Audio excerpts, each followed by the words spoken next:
तो नमस्कार, मैं रंजित सिंह और आप देख रहे हैं आपके अपने चैनल बहुजन साथी को। दरअसल आपको बता दें, आज़ाद समाज पार्टी और भीम आर्मी की एक सत्ता परिवर्तन यात्रा शुरू होने वाली है। सांसद चंद्रशेखर आज़ाद इस यात्रा को बिजनौर से लेके चल रहे हैं और इस यात्रा से क्या उत्तर प्रदेश में सत्ता परिवर्तन और व्यवस्था परिवर्तन कर पाएगी आज़ाद समाज पार्टी। साथ ही इसी पर बातचीत करने के लिए हमारे साथ मौजूद हैं आज़ाद समाज पार्टी के नेता राय सिंह बौद्ध जी, जो कि प्रदेश के महासचिव है मध्य प्रदेश के। उनसे जानते हैं कि क्या लगता है, सांसद चंद्रशेखर आज़ाद राजनीति को बदल पाएंगे या नहीं। भाई साहब स्वागत है। क्या लगता है आपको, सत्ता परिवर्तन यात्रा कुछ बदलाव कर पाएगी? पहले तो आपका बहुत बहुत धन्यवाद। बदला क्यों नहीं कर पाएगी, क्यों नहीं करेगी, 100% बदलाव करेगी। ये जो यात्रा निकलने जा रही है 4 जून से बिजनौर से जो होते हुए जाएगी, तो वो सत्ता परिवर्तन यात्रा है। देखो, इस देश में तमाम जो मनुवादी व्यवस्था हैं, जो रूढ़िवादी व्यवस्था हैं, अगर उनको व्यवस्थाओं को बदलना चाहते हैं आप, तो सत्ता परिवर्तन, जब तक आपके हाथ में सत्ता नहीं होगी तब तक आप व्यवस्था परिवर्तन करना असंभव है। इसीलिए आदरणीय हमारे चंद्रशेखर भाई ने जो यात्रा निकालने जा रहे हैं, हमारे पार्टी के राष्ट्रीय अध्यक्ष हैं, तो बिल्कुल हम लोग सत्ता परिवर्तन की ओर हैं। इस यात्रा से यूपी का जो चुनाव है 2027 में, हम बिल्कुल 2027 में आज़ाद समाज पार्टी की सरकार बनाएंगे और सत्ता परिवर्तन करेंगे। लोगों का दावा है कि आज़ाद समाज पार्टी सिर्फ सोशल मीडिया पर है, जमीन पर उसका कुछ नहीं है। कौन कहता है ज़मीन पर नहीं है? आप जहां हमारे आदरणीय नेताजी जा रहे हैं, चंद्रशेखर आज़ाद जी, वहाँ देखो लाखों की भीड़ इकट्ठी हो रही है। कोई भी मुद्दा हो, चाहे आप किसी बच्ची के साथ गलत हुआ हो, जहाँ भी जाते हैं पहले तो सर उनको प्रशासन रोक लेता है और कई लोग वहाँ लाखों की संख्या में उनका इंतज़ार करते हैं। ऐसा कोई मुद्दा नहीं है। चाहे स्मार्ट मीटर से लेकर संविदा की बात करें, चाहे वो तमाम जो मुद्दे हैं, संसद में वो अकेला शेर हैं, वो अकेले शेर हैं जो 543 सांसदों पे भारी पड़ रहे हैं अकेले, क्योंकि वो हर मुद्दे पे बात रखते हैं। ऐसा कोई मुद्दा नहीं है जिस मुद्दे पर उन्होंने बात नहीं रखी और बेवक्त तरीके से रखा। उन्होंने कहा कि इस सदन में दलितों के हक अधिकार की, जो दलितों पर अत्याचार हो रहा है, उनके अधिकार छीने जा रहे हैं, तो सदन उनको क्यों नहीं सुनना चाहती। उन्होंने ये बात कही और दमदारी से कही, सदन में ये चर्चा क्यों नहीं होती। ये सदन में चर्चा में करना चाह रहा हूँ, मगर इस बात पर क्यों नहीं बोलने दिया जाता, क्यों नहीं चर्चा होती है। वो हर मुद्दों पर बात रखते हैं। एक ग्वालियर का ही एक एडवोकेट है, वो इस यात्रा को असंवैधानिक और यात्रा रोकने तक की बात कर रहा है। देखो, जो यात्रा रुक जाएगी, भाई वो क्या सरकार है? ये यात्रा संवैधानिक तरीके से निकल रही है, परमिशन के साथ निकल रही है। और जो संवैधानिक पद पे हमारे आदरणीय चंद्रशेखर आज़ाद जी संवैधानिक पद पे सांसद हैं, और सांसद रहते हुए कोई भी ऐसा काम असंवैधानिक नहीं हो सकता। आप यात्रा की बात करना तो एक बार उनके खंगाल लो। एक धीरेन्द्र शास्त्री है, उसने यात्रा निकाली थी और कहा था कि जात पात की करो विदाई, हमें भाई भाई। और जब दलितों की बात आती है, पिछड़ों की अत्याचार की बात आती है, तब उनका नारा कहाँ चले जाता, उन्हीं के लोग उन पर अत्याचार करते हैं।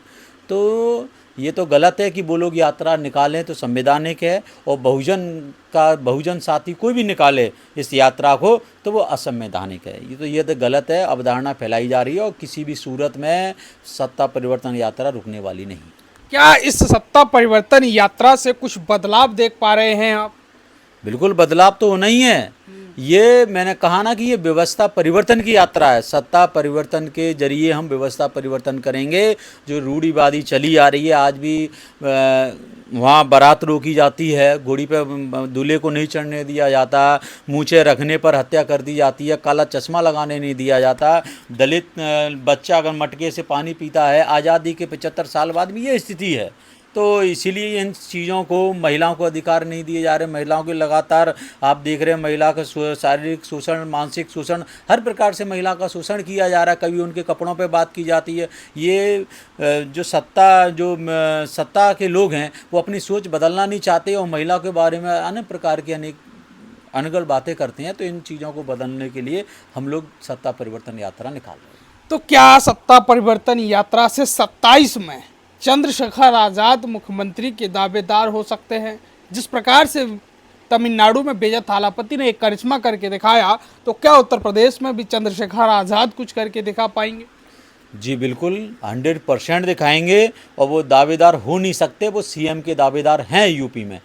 अगले आने वाले चुनाव में बिल्कुल हमारे चंद्रशेखर आज़ाद जी यूपी के सीएम बनेंगे। जिस तरह विजय थालीपाल जी की जो मुख्यमंत्री बने हैं, उनकी सरकार, देखो विजय थालीपाल जी ने एक मैसेज दिया है कि कितना भी सामंतीवादी किला हो, कितनी भी बड़ी बड़ी पार्टियां हो, चाहे वो 70 साल से राज कर रही हो या 20 साल से 25 साल से बड़ी बड़ी पार्टी राज कर रही हो, मगर वो लोग गलत करेंगी तो जनता उनको उखाड़ फेंकने का काम करेगी और नई नई पार्टियां आकर बिल्कुल पुरानी पार्टियों की इनकी सत्ता उखाड़ने का काम कर सकती है। तो क्या बेजा थालापति चंद्रशेखर आज़ाद बन पाएंगे उत्तर प्रदेश में?